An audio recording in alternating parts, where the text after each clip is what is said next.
Presiden kari Amerika Donald Trump ulamaham baka Amerika keletip tikna ya kejaka noilam bahakli du jong ke Iran. Ayatullah Ali Khamenei udon henry kelajit panum tombor lakumnu kuno om ya kaba mentah henry on sepet kam hadin. Hapdeng ke cingkiu ke cingekan at hapdeng ke Israel bat Iran. Presiden jong ke Amerika Donald Trump. Lapenmi ia kejing maham kebateng ia keteran. Da kebapen mena haki sosial media. Bak Amerika keletip tikna ya kejaka bedon unoilam bahakli du jong ke Iran. Ayatollah Ali Khamenei.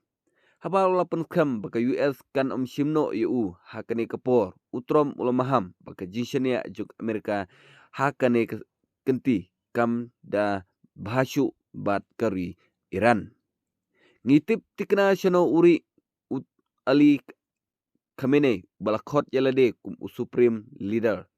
Uday unong syak tombor ubasuk bah lada kari Amerika kan tombor Henry udon hakijing shingan mentan mar kari Amerika kam siampat la tombor setia Ngim temu banra syabar penyiap no la kumno ngin sepej om ya kaba mentah. La tho utrom hakatrot sosial. Ula benrap. Henry ngim kuat iki misail ban siat iki rupajba. Da kisipa jong ke Amerika namar kipajba yolese kin chu mensau lene jot tang nagadao jong Khamenei.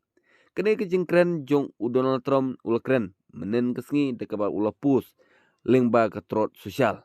Ting hang ni wat kari Amerika ru kam shania shu ya kari Iran namar kejing kop jong Khamenei bat kam yalade kum uta supreme leader. Te kaba kari Israel kalashim imat kalashim shisha ya kesenjam kebateng ya kari Iran.